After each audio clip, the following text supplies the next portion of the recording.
foul on Mitch Baker.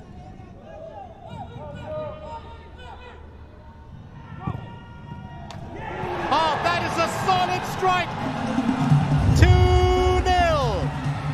And Hay finally finds his mark. From him right through this entire event.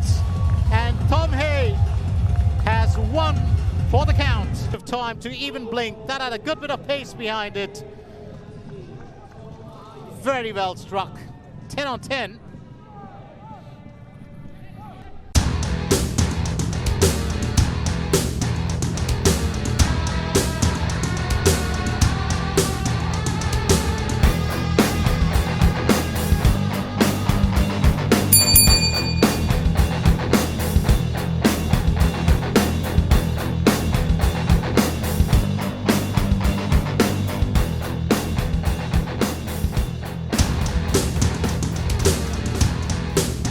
Tiga bulan, 6 kali media Vietnam menulis Indonesia dengan nada waspada.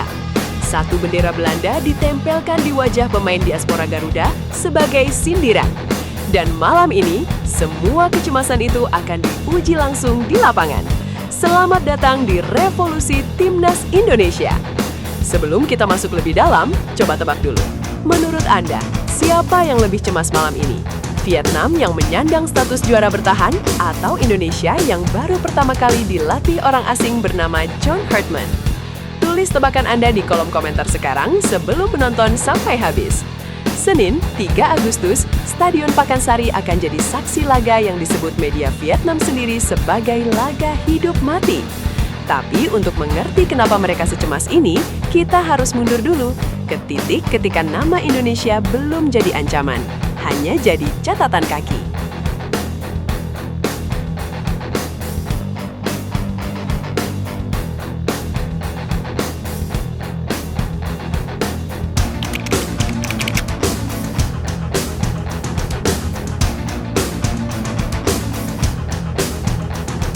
Akhir Mei, Soha, salah satu media olahraga terbesar Vietnam, menulis sesuatu yang tidak biasa. Bukan soal gol, bukan soal taktik, tapi soal arah. Indonesia, tulis mereka, memutuskan mengubah haluan. Untuk Piala AFF ini, John Hartman tidak akan memanggil bintang-bintang naturalisasi yang berkarir di Eropa. Skuad Garuda akan dibangun dari pemain yang bermain di Indonesia dan Asia Tenggara saja. Bagi orang luar, ini terdengar seperti Indonesia bermain dengan tangan setengah kekuatan. Tapi Soha membacanya sebaliknya, sebagai ancaman. Sebuah tim yang dibangun untuk saling mengenal setiap minggu di kompetisi domestik, tulis mereka, bisa jadi lebih berbahaya daripada tim bintang yang baru berkumpul seminggu sebelum turnamen. Langkah ini, kata Soha, bisa jadi tantangan besar bagi Vietnam. Itu baru permulaan. Awal Juli, nada itu berubah dari waspada menjadi gelisah. Soha menyoroti sesuatu yang lebih tajam. Dalam satu susunan pemain Indonesia, 11 dari 11 starter berstatus pemain naturalisasi. Bukan lagi soal arah tim. Ini soal kedalaman skuad yang menurut mereka menaruh pelatih Vietnam Kim Sang-sik dalam posisi sulit. Lalu datang laga kedua grup A, 27 Juli. Indonesia menjamu Kamboja di Pakansari. Dan bukan sekedar menang, 5 gol tanpa balas. Dengan satu-satunya gol Kamboja lahir dari gol bunuh diri kiper Indonesia sendiri. Mitchell Baker mencetak hat-trick, Sandy Walsh dan Jens Raven melengkapi pesta gol. Media Vietnam Tuai Tray sehari setelahnya menulis nada yang belum pernah mereka pakai sebelumnya untuk Indonesia. Kewaspadaan tinggi. Bukan cuma soal ketajaman Mitchell Baker, tapi soal variasi serangan Garuda yang kata mereka bisa merepotkan skuad berjuluk Golden Star Warriors. Dan ketika kata-kata sudah tidak cukup, media lain memilih gambar. The Tau 247VN menempelkan bendera Belanda pada susunan pemain diaspora Indonesia saat laga kontra Kamboja. Sebuah sindiran sekaligus cywar menjelang pertemuan mereka sendiri dengan Garuda. Bahasa yang tak terucap tapi jelas, mereka melihat Indonesia bukan lagi sebagai tim Asia Tenggara biasa. 6 artikel, 3 bulan. Nada yang bergerak pelan dari penasaran, ke waspada, ke kata yang akhirnya mereka pakai sendiri, cemas.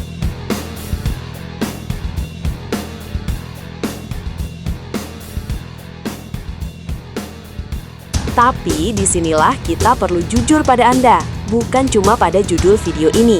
Full diaspora terdengar megah, seolah Indonesia menurunkan seluruh barisan bintang Eropa malam ini. Kenyataannya lebih rumit. Dan justru disitulah cerita yang sebenarnya menarik. Nama-nama yang biasa menghiasi lini belakang dan depan timnas saat laga resmi FIFA, Jay Itzes, Calvin Verdong, Kevin Dix, Ole Romeni, tidak ikut dalam persiapan Piala AFF ini. Bukan karena dicoret, tapi karena Piala AFF sejak berganti nama menjadi ASEAN Championship berada di luar kalender resmi FIFA. Artinya, klub-klub Eropa tempat mereka bernaung tidak punya kewajiban melepas mereka. Dan sebagian besar klub, wajar saja, memilih tidak melepas. Jadi siapa yang disebut media Vietnam sebagai ancaman itu? Bukan skuad Eropa penuh, tapi diaspora yang justru sudah berbasis di kompetisi domestik. Ragnar Oratmangun, Tom Hai, Shane Patinama, dan Mitchell Baker yang baru saja mencetak hat-trick ke gawang Kamboja. Pemain-pemain yang lahir atau besar di luar Indonesia, tapi kini bermain setiap akhir pekan di liga yang sama dengan pemain lokal lainnya. Inilah yang justru membuat pembacaan Soha di awal terasa lebih tajam dari yang terlihat. Bukan tim tempelan bintang yang baru dikumpulkan seminggu sebelum turnamen, tapi tim yang unsur diasporanya sudah lebih dulu berbaur dengan detak kompetisi domestik. Saling kenal pola main, saling kenal ritme pertandingan. Media boleh menulis full diaspora di judul. Kenyataannya, ini diaspora versi yang sudah menyatu, bukan versi yang sekadar dipinjang untuk satu turnamen. Dan justru itu yang mungkin lebih pantas dicemaskan Vietnam, bukan koleksi nama besar, tapi kohesi tim yang sudah terbentuk sejak liga domestik bergulir.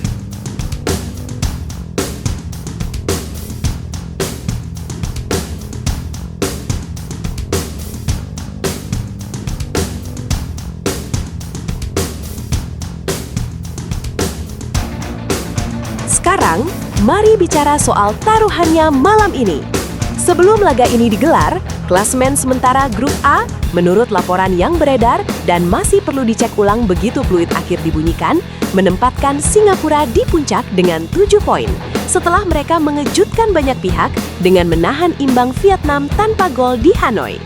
Indonesia menempel ketat di posisi kedua dengan 6 poin dari 2 laga. Vietnam sendiri berada di posisi ketiga dengan 4 poin. Juara bertahan yang untuk pertama kalinya di edisi ini berada dalam posisi terjepit. Kim Sang-sik dalam konferensi pers pralaga di Bogor tidak menyembunyikan kewaspadaannya. Timnya sudah menganalisis Indonesia secara menyeluruh.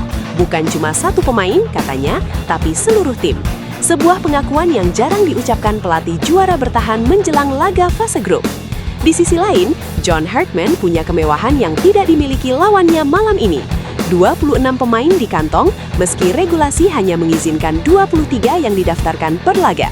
Kedalaman skuad yang jika dibaca lewat kacamata media Vietnam sendiri adalah alasan utama kecemasan itu ada. Bagi Vietnam, kalah malam ini bukan sekedar kalah. Itu bisa berarti jalan menuju semifinal menyempit drastis di saat Singapura sudah lebih dulu mengambil alih puncak klasemen. Bagi Indonesia, menang malam ini bukan cuma soal 3 poin. Ini soal membuktikan bahwa kecemasan yang ditulis media Vietnam sejak akhir Mei bukan sekedar bahan artikel, tapi pembacaan yang tepat.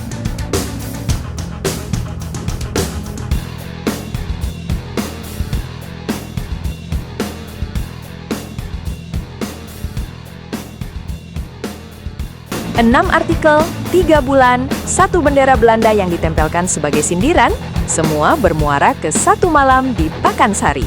Sekarang, kembali ke tebakan Anda di awal video tadi. Cek komentar Anda sendiri. Siapa yang menurut Anda lebih cemas malam ini? Dan apakah hasil laga membuktikan tebakan itu benar? Balas komentar Anda sendiri begitu peluit akhir dibunyikan. Saya baca satu persatu. Kecemasan bukan kelemahan. Kecemasan adalah pengakuan tak langsung bahwa lawan sudah berubah menjadi ancaman nyata. Dan malam ini, di depan publik sendiri, Garuda punya kesempatan membuktikan bahwa kecemasan itu bukan bahan artikel semata, tapi firasat yang tepat. Kalau Anda ingin analisis jujur, bukan hype, bukan clickbait, tentang Timnas Indonesia, subscribe dan nyalakan lonceng notifikasi. Kita akan bahas hasil laga ini begitu peluit akhir dibunyikan. Ikuti terus Revolusi Timnas Indonesia.